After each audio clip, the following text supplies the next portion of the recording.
بسم اللہ الرحمن الرحیم. السلام علیکم. سہیل آفریدی کھل کر کھیل رہے ہیں اور بہت سے لوگوں کو انہوں نے سرپرائز دیا ہے.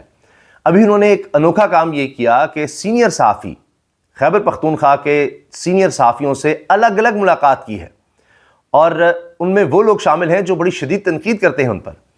سہیل آفریدی کی اب تعریف اس وجہ سے بھی ہو رہی ہے اور وہی صحافی تعریف کر رہے ہیں کہ ہم جو باتیں سوشل ڈیجیٹل میڈیا پر یا ایکس پر ٹویٹر پر پوسٹ کر کے کرتے تھے وہ سوال ہم نے ان سے پوچھے ہیں، تنقیدی سوال، اور سہیل آفریدی تحمل سے ان سب کا جواب دیتے ہیں.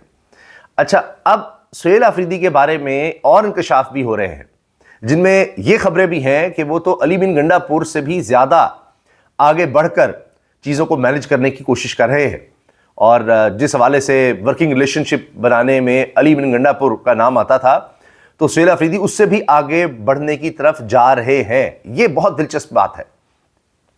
اب ہوا یہ ہے کہ سہیل آفریدی نے جو صحافیوں سے گفتگو کی ہے اس میں سارا اپنا پلان بتایا ہے، اور اس میں انہوں نے field marshal, army chief of defence forces general Asim Munir سے ملاقات کا بھی کہا ہے، اور ساتھ ہی یہ بھی بتایا ہے کہ ان کا خیبر پختونخوا کے حوالے سے ویژن کیا ہے، وہ کیا سوچتے ہیں.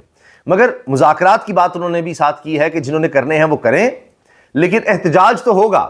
8 فروری سے ہم پیچھے نہیں ہٹیں گے.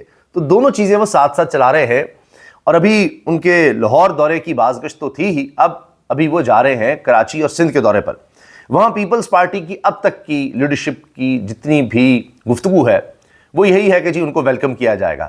لگ یہی رہا ہے کہ مریم سرکار سے ذرا مختلف ہوگا. اب یہ بھی امید کی جا رہی ہے کہ لوگ بہت بڑی تعداد میں نکلیں گے کراچی میں. تو سہیل آفریدی پاپولر ہوتے چلے جا رہے ہیں. 8 فروری کا احتجاج ہر صورت ہوگا. جنہوں نے مذاکرات کرنا ہے کریں، مذاکرات ساتھ ساتھ کر لیں، لیکن 8 فروری کا احتجاج تو ہوگا. وزیر اعلیٰ خیبر پختونخوا محمد سہیل آفریدی نے واضح کہا کہ 8 فروری کا احتجاج ہر صورت ہوگا، البتہ جو مذاکرات کرنا چاہتے ہیں مذاکرات کرتے رہیں. وزیر اعلیٰ خیبر پختونخوا محمد سہیل آفریدی نے سینئر صحافیوں سے غیر رسمی گفتگو کرتے ہوئے کہا کہ بانی پی ٹی آئی نے انہیں براہ راست مذاکرات کے لیے کوئی ہدایت نہیں دی. یعنی یہ نہیں کہا کہ جی آپ نے خود مذاکرات کرنے، مجھے جو ڈائریکشن آئے گی میں وہی کروں گا. تحریک انصاف کو یا مجھے کوئی ڈائریکشن نہیں آئے گی جی ہم نے مذاکرات کرنے ہیں، ہم سے براہ راست مذاکرات کا نہیں کہا گیا. بات چیت کا ٹاسک محمود خان اچکزئی اور علامہ راجہ ناصر عباس کو سونپا گیا ہے. اطلاعات یہ ہیں کہ محمود خان اچکزئی صاحب کا اب نام اپوزیشن لیڈر کے طور پر بھی آنے والا ہے. ادھر بھی بات چیت چل رہی ہے، اور بیک چینل پر محمود خان اچکزئی صاحب مذاکرات کی طرف بھی ہیں. اس پر ہم اگلی ویڈیو میں تفصیل سے بات کریں گے کہ کیا ہو رہا ہے، کیا چیزیں چل رہی ہیں. ابھی یہ سہیل آفریدی والا جو فیکٹر ہے یہ بہت عام ہے، کیونکہ میں آپ سے عرض کر رہا ہوں کہ کئی چیزوں پر یہ علی بن گنڈا پور سے بھی آگے جا کر فیسیلیٹیٹ کرنے کی کوشش کر رہے ہیں، اس طرح کے سگنلز دے رہے ہیں. تو اس کے بعد کیا تحریک انصاف کی کوئی ریلیف ہے، یہ ہے اصل بات. بہرحال ابھی تک جو باتیں سامنے آئی ہیں یہ سینئر صحافیوں سے گفتگو میں off the record, on the record, سب نے باتیں کی ہیں کھل کر، اور فردن ملاقات ہوئی چونکہ ان کی. تو وزیر اعلیٰ سہیل آفریدی نے کہا کہ وہ صوبائی معاملات پر بات چیت اور باہمی تعلقات بہتر بنانے کے لیے تیار ہیں، تاہم بانی پی ٹی آئی سے ان کی ملاقات نہیں کرائی جا رہی کہ ہم تو اچھے تعلقات رکھنا چاہتے ہیں لیکن ملاقات نہیں کروائیں گے تو کیا کریں ہم. انہوں نے زور دیا کہ ملک میں آئین و قانون کی بالادستی ہونی چاہیے اور حکومت سمیت تمام سٹیک ہولڈرز کو عوامی مفاد کے مطابق پالیسیاں تشکیل دینی چاہیے. سہیل آفریدی نے کہا کہ اگر کوئی تقریب یا میٹنگ ہوئی، یہ بڑا اہم ہے، فیلڈ مارشل سے ملاقات کے بارے میں انہوں نے کہا ہے کہ اگر کوئی تقریب یا میٹنگ ہوئی تو فیلڈ مارشل سید عاصم منیر سے ضرور ملاقات کروں گا. اگر کوئی تقریب ہوتی ہے تو اس طرح کی کوئی انویٹیشن ہوتا ہے، میٹنگ ہوتی ہے تو اس میں پشاور کی ترقی کا وعدہ کرتے ہوئے کہا کہ شہر کو آگے بڑھایا جائے گا، تاہم لاہور جیسی صورتحال نہیں ہوگی جہاں جلسے جلوسوں پر پابندیاں ہیں کہ جی پشاور کو ہم ترقی ضرور دیں گے لیکن یہاں انسانی حقوق کی پامالی نہیں ہے، جلسے جلوسوں پر پابندی نہیں ہے، وہ بھی ساتھ ساتھ چلے گا. وفاقی حکومت پر تنقید کرتے ہوئے وزیر اعلیٰ کے پی نے کہا کہ ضم اضلاع کے لیے اے آئی پی کے تحت 700 ارب روپے کے بقایا جات تاحال ادا نہیں کیے گئے، جبکہ چند برسوں میں صرف 168 ارب روپے دیے گئے ہیں، اور بجلی کے خالص منافع سمیت وفاق کو صوبے کو 4000 ارب روپے سے زائد ادا کرنے ہیں. پھر یہ بھی کہہ رہے ہیں جی ہم نے کچھ ڈیم بنا لیے ہیں لیکن انہیں این او سی نہیں جاری کیا جا رہا، اس کی شکایت بھی کرتے ہیں. پی ٹی آئی کی قیادت کو بھی پوری قوت کے ساتھ میدان میں اترنا ہوگا. لاہور اور کراچی کے دوروں کا مقصد عوام میں بیداری پیدا کرنا ہے اور بانی پی ٹی آئی کی رہائی کے لیے عوام کو متحرک کرنا ہے، کیونکہ بانی پی ٹی آئی صرف خیبر پختونخوا نہیں بلکہ پورے ملک کے لیڈر ہیں. ان کی حکومت کی کرپشن کے خلاف زیرو ٹالرنس پالیسی ہے اور حکومت شفافیت، میرٹ، ترقی اور کرپشن کے خاتمے کے اصولوں پر کاربند ہے۔ ضم اضلاع میں ترقی کا عمل شروع ہونے سے عسکریت پسندی کا خاتمہ ممکن ہوگا۔ امن و امان کو حکومت کے لیے سب سے بڑا چیلنج قرار دیا۔ سہیل آفریدی نے کہا کہ اس پر قابو پانے کے لیے بھرپور کوششیں جاری ہیں، خود بھی کام کر رہا ہوں اور اپنی ٹیم سے بھی کارکردگی چاہتا ہوں کیونکہ حکومت نے عملی تبدیلی لا کر دکھانی ہے۔ صوبے میں بجلی کے مسئلے کے مستقل حل کے لیے اقدامات کیے جا رہے ہیں اور یہ بھی ممکن ہے کہ پیسکو کو صوبائی حکومت کے زیر انتظام لانے کے لیے قدم اٹھایا جائے۔ لاہور دورے کے دوران نامناسب زبان کے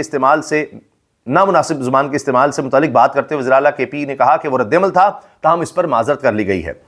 کابینہ میں توسیع جلد کی جائے گی، جن ارکان پر الزامات ہیں ان کا کابینہ میں شامل ہونا ناممکن ہوگا۔ 8 فروری کا احتجاج ہر صورت ہوگا، البتہ جو مذاکرات کرنا چاہتے ہیں مذاکرات کرتے رہیں، یعنی مذاکرات آپ ساتھ ساتھ چلاتے رہیں، لیکن 8 فروری کا احتجاج تو ہونا ہی ہونا ہے۔ دوسری طرف کیا ہو رہا ہے جی کہ وزیر اعلیٰ کے پی سہیل آفریدی کے وارنٹ گرفتاری بھی جاری ہو گئے ہیں۔ جس طرح کہنے مذاکرات بھی جاری رکھے، ہم احتجاج بھی جاری رکھیں گے، تو ان کے وارنٹ گرفتاری بھی جاری ہو گئے ہیں۔ سیشن کورٹ اسلام آباد میں وزیر اعلیٰ خیبر پختونخوا سہیل آفریدی کی عدم حاضری پر ناقابل ضمانت وارنٹ گرفتاری جاری کر دیے۔ یہ وارنٹ اس کیس کے سلسلے میں جاری کیے گئے ہیں جس میں وزیر اعلیٰ سہیل آفریدی پر اداروں پر گمراہ کن الزامات عائد کرنے، ان کی ساکھ متاثر کرنے کے مقدمے کی سماعت چل رہی ہے۔ انہیں فوری طور پر گرفتار کر کے عدالت کے سامنے پیش کرنے کا حکم بھی دیا گیا ہے کہ سہیل آفریدی کو فوری گرفتار کریں اور سامنے لے کر آئیں۔ سماعت 17 جنوری تک ملتوی کر دی گئی ہے۔ مقدمہ ریاستی اداروں کی ساکھ کو نقصان پہنچانے کے الزامات کے تحت درج کیا گیا ہے اور اب وارنٹ گرفتاری بھی جاری ہو گئے ہیں۔ آخر میں جی بڑا ہی افسوسناک واقعہ، یہ پاکستان تحریک انصاف کے مرکزی سیکرٹری اطلاعات شیخ وقاص اکرم کے بھائی شیخ فواد اکرم کے قافلے پر حملے میں ایک شخص جاں بحق جبکہ 3 زخمی ہو گئے ہیں، اور اس پر انہوں نے بڑا رد عمل بھی دیا ہے کہ میرے بھائی پر جس طرح سے حملہ کیا گیا ہے، اور جو شخص جاں بحق ہوا وہ کہہ رہے کہ ہمارا بڑا اچھا ساتھی تھا اور اس کے گھر والوں کو ہم تنہا نہیں چھوڑیں گے۔ اب یہ مرکزی سیکرٹری اطلاعات شیخ وقاص اکرم کے بھائی پر شیخ فواد پر ان کے قافلے پر حملہ ہوا ہے جس میں ایک شخص جاں بحق ہوا اور 3 زخمی ہوئے ہیں۔ شیخ وقاص کے بھائی شیخ فواد اکرم لاری اڈا سے سرگودا روڈ پر جا رہے تھے کہ ایک نامعلوم گاڑی نے ان کی گاڑی کو ٹکر ماری، جس کے بعد ٹکرانے والی گاڑی سے نامعلوم افراد نے اتر کر شیخ فواد کے قافلے پر فائرنگ کر دی۔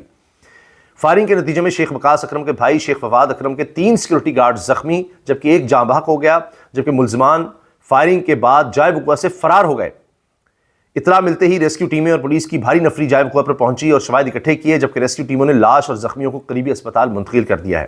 پولیس کہتی ہے کہ واقعے کے حوالے سے تحقیقات کی جا رہی ہیں، جائے وقوع سے خول اور شواہد اکٹھے کر لیے ہیں، جلد ملزمان کو گرفتار کر لیا جائے گا اور قانونی کارروائی عمل میں لائی جائے گی۔ واقعے پر رد عمل دیتے ہوئے تحریک انصاف اور رکن قومی اسمبلی شیخ وقاص اکرم نے سوشل میڈیا پوسٹ میں کہا کہ میرے بھائی پر بزدلانہ اور منصوبہ بند حملہ کیا گیا، اس کے ساتھ موجود نہتے محافظوں پر اندھا دھند فائرنگ کی گئی۔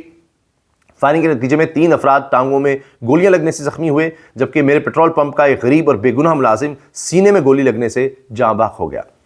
شیخ وقاص اکرم کا کہنا تھا کہ میں واضح کرنا چاہتا ہوں کہ اس واقعے کی تمام CCTV فوٹیجز موجود ہیں جن میں حملے کی مکمل منصوبہ بندی، ملزمان کی شناخت اور واردات کا طریقہ واضح طور پر دیکھا جا سکتا ہے۔ یہ شواہد اس بات کا تقاضا کرتے ہیں کہ کسی قسم کی تاخیر یا مصلحت کے بغیر فوری کارروائی کی جائے۔ میں پنجاب پولیس سے 2 ٹوک مطالبہ کرتا ہوں، واقعے میں ملوث تمام ملزمان کو فوری طور پر گرفتار کیا جائے، شفاف اور غیر جانبدار تحقیقات کو یقینی بنایا جائے اور ذمہ داران کو قانون کے مطابق مثالی سزا دی جائے۔ یہ ہے جی شیخ وقاص اکرم کا بیان، اور یہ بڑا ہی خوفناک حملہ جس کے حوالے سے انہوں نے خود تفصیل بتائی ہے۔ اللہ حافظ۔